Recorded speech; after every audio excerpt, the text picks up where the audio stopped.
လေးကြရင်လေငါတို့တွေက relationship တစ်ခုမှာသူလုပ်ပေးသမျှအသေးဖွဲလေးတွေကိုအရန်ကြီးမြတ်တယ်လို့ထင်ပြီးတော့ကျေးဇူးတင်မိနေတတ်ကြတယ်။စာဖို့ယုံလေးပြင်သွားရင်လမ်းကြိုဖို့လုပ်ပေးယုံလေးဒါမှမဟုတ် use site ပါလို့ခွန်းလိုက်ပြောလိုက်ယုံလေးနဲ့လေလူကငါ့ကိုတိတ်ချက်တာပဲဆိုပြီးပေါ်ချစ်မိသွားတယ်လို့ခံမှုချလား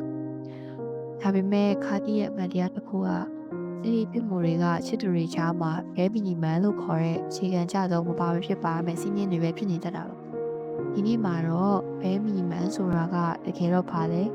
ငါတို့တွေဘာလို့ဒါကို extra effort လို့မှားရထင်မိနေကြရလဲဆိုတာကိုတဘာဝချချလေးဆွေးနွေးကြည့်ကြရအောင်ဗီဒီယိုရှင်းပြောရရင်တော့ဘဲမီနီမန်ဆိုတာကလူတယောက်အနေနဲ့ဆက်ဆံရေးတစ်ခုလေးကိုရောက်လာပြီဆိုလို့ရှိရင်အနည်းဆုံးပေးရမယ့်အခြေခံလေးစားမှုနဲ့တာဝန်ယူမှုပါပဲ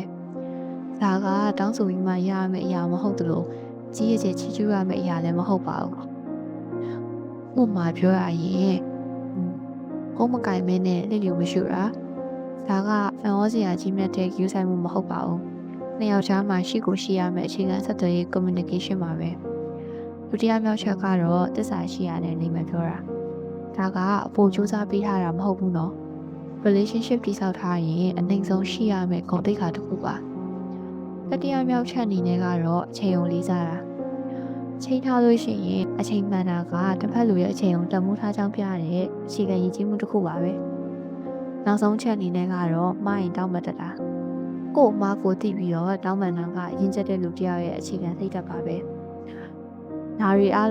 ဒီချက်တွေအားလုံးကပြင်ပန်းလုပ်ပြီးနေရတဲ့အရာတွေမဟုတ်ပါဘူးချစ်သူတွေကြားထဲမှာအနည်းဆုံးတော့ရှိထားရမယ့် minimum level လေးတစ်ခုပါပဲဒါဆိုရင်တကယ် extra effort ဆိုတာဘာကိုပြောရလဲ extra effort ဆိုတာကကိုကတောင်းဆိုစရာမလိုဘဲနဲ့ကိုယ့်ရဲ့ passion နဲ့စိတ်ရည်ချမှုအတွက်သူတို့ရဲ့အချိန်စွမ်းရည်နဲ့ယူဆိုင်မှုတွေကိုတကယ်တည်တံ့ပြထားတာကိုခေါ်တာပါဒီမှာအနေနဲ့သူက bare minimum လုပ်ပြီးရဲဆိုလို့ရှိရင်ကိုစိတ်ညစ်နေတဲ့အခါအဆင်ပြေအောင်နေတော့ဆိုပြီးတော့စာလေးတစ်ချောင်းပို့ရုံလေးပို့မယ် extra effort ကြတော့ကိုစိတ်ညစ်မှန်းတရားနဲ့ကိုစီကိုရအောင်လာတယ်ကိုပြောတဲ့စကားတွေကိုတေချာနားထောင်ပြီးရဲကိုစိတ်ကြည်သွားအောင်ကိုကြိုက်တဲ့မုတ်လေးတွေကိုဝယ်ကြည့်တတ်တယ်ဒါဆိုလို့ရှိရင်တော့ extra effort နဲ့ bare minimum ရဲ့ကွာခြားချက်ကိုသိသွားလောက်ပါပြီ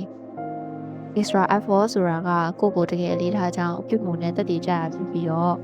bare minimum ဆိုတာကတော့ဆက်ဆံရေးမပြတ်သွားရုံအခြေခံလေးပဲလုပ်ကြရဖြစ်ပါတယ်ဒါဆိုရင်ငါတို့တွေဘာလို့ bare minimum ကိုမှအရန်ထင်ကြီးပြီးပေါ်ဝချမိသွားရတာလဲအဓိကအကြောင်းရင်းကတော့အတိတ်ကရရှိခဲ့တဲ့ထင်ရတွေနဲ့မိတာခဲ့ဖူးတာတွေကြောင့်ပါ။မောင်ထဲမှာကြာနေခဲ့ရတဲ့သူကမိချစ်ဆန်အလင်းရောင်လေးကိုနေအောင်ကြီးလို့ထင်သွားမိတတ်ကြတယ်။ဒီဆက်ဆံရေးတွေမှာလက်လူရှုခံခဲ့ရဖူးတဲ့သူတွေ၊ခဲစားခံခဲ့ရဘူးတဲ့သူတွေကအခုလိုမျိုးလိမ်လျှောယုံလေး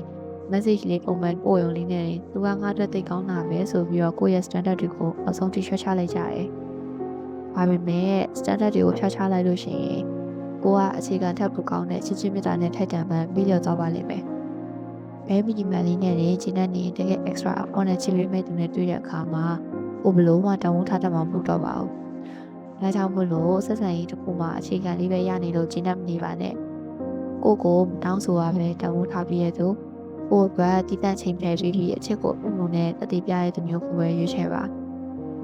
ကိုကအခြေခံထပ်ပူရဲ့ကျူဆိုင်မှုလေးထားမှုတွေကိုရရှိဖို့ထိုက်တန်တဲ့သူတစ်ယောက်ပါဒီဗီဒီယိုလေးကနေပြီးတော့စိတ်ခွန်အားဒါမှမဟုတ်အတိအမြင်တစ်ခုခုရသွားတယ်ဆိုလို့ရှိရင် channel လေးကို like and subscribe လေးလုပ်ထားပေးကြပါအောင်နော်ရှင်တို့ရောဘဲမီနီမန်နဲ့ပတ်သက်ပြီးတော့ဘယ်လိုမျိုးကြုံမှုလဲဆိုတာကိုကောက်ပါမှာမျှဝေပေးကြပါအောင်နော်အားလုံးပဲနောက်ဗီဒီယိုတွေမှာပြန်တွေ့ကြပါမယ် bye bye